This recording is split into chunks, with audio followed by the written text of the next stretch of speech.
What's going on, people? We are Tottenham TV. Paços de Ferreira 1, Tottenham 0 in the first leg of the Europa Conference League qualifier in an absolutely drab game. Absolutely drab game. You got to say that the only kind of shining lights, in my opinion, from this game was Bryan Gil, mainly in the first half. Giovanni Lo Celso in the first half, drips and drabs, but pretty much a poor performance from him as well. I thought the midfield was weak today with Winks and John, especially in the first half as well. But there was just nothing in it today, was there? There was just nothing in it. I mean, I can't remember a chance we had on goal. Now, I was very excited at the beginning of the game to see the likes of Scarlett on the pitch and see what he could do against the likes of Paços de Ferreira in this competition. But he didn't have a touch. He wasn't allowed any service from our players creatively. We moved things very, very slowly. There was no urgency throughout the whole 90 minutes. And we started the game with a bit of intent.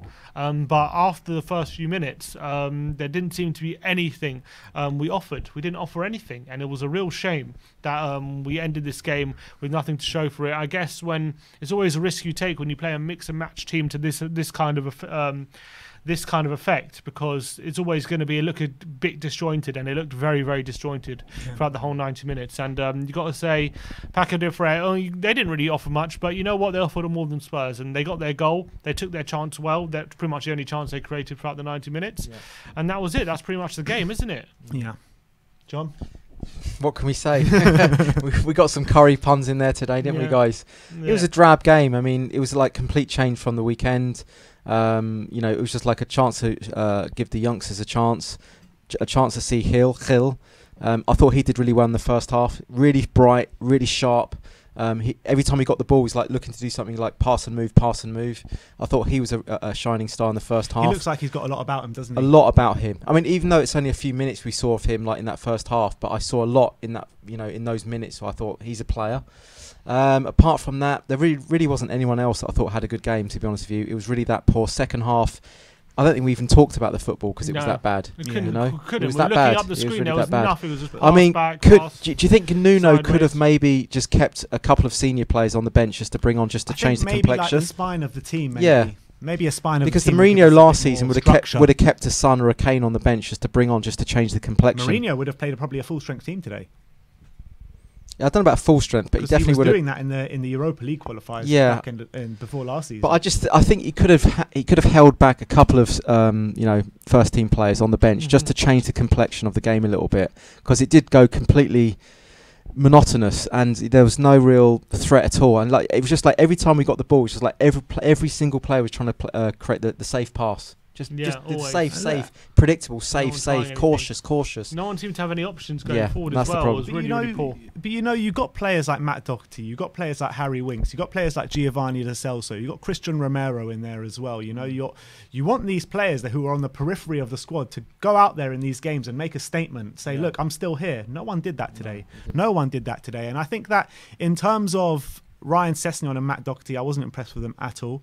In terms of the defence, Cameron Carter-Vickers, I mean, enough said about him.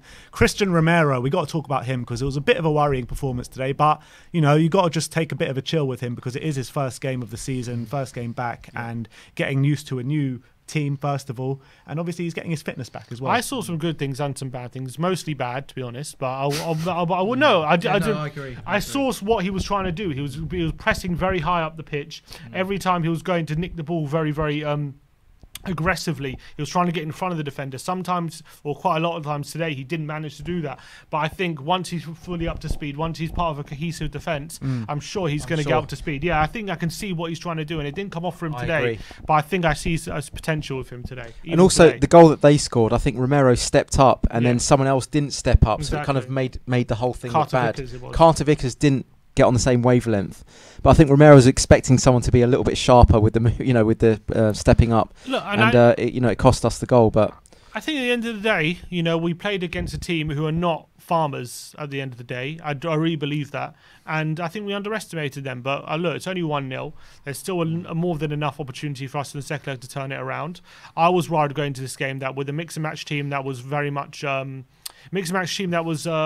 very much of players who are on the fringes, it might look like a performance like it was today, and it did turn out to be like that. But look, all is not lost. We've still got a second leg. I'm sure we're going to play a stronger team in the home leg. He's going to be forced to, because you can't play a similar team like that. You predicted 3-0 though, didn't you? 3-1 to Spurs, yeah. But I said it was going to be a lot tougher than people anticipated, and it was. And I think I didn't anticipate us being that bad, but we were shocking. And I think when you play, I think we saw a display on Sunday, proper what Nuno wants to see. But it's no surprise, because it's players who have played together a lot, and these players have not played together at all, pretty much the whole pre-season. So I think that's got to do a lot to do with the performance and what kind of played out. But unfortunately, Paços deserved their victory. They did. But look, like you say, all is not lost. We go next week and we play the second leg, and I think we will see a bit of a stronger team than we did see today. I still think it will be a mix and match, but I think it'll be enough to get us through into the group stages of the Conference League. So I'm not worried about going out. I mean, you weren't worried about going out anyway. But, no, I'm not worried about I'm not worried about going out. I still think we'll get the job done in the second leg in Tottenham. But look, it is what it is today. A very poor game of football, a very poor performance, a 1-0 loss, but all is not lost in this competition. So everyone, I want to know your opinions on the game in the comment section below. Thank you everyone for watching today. Like, subscribe and comment. And as always, come on you Spurs.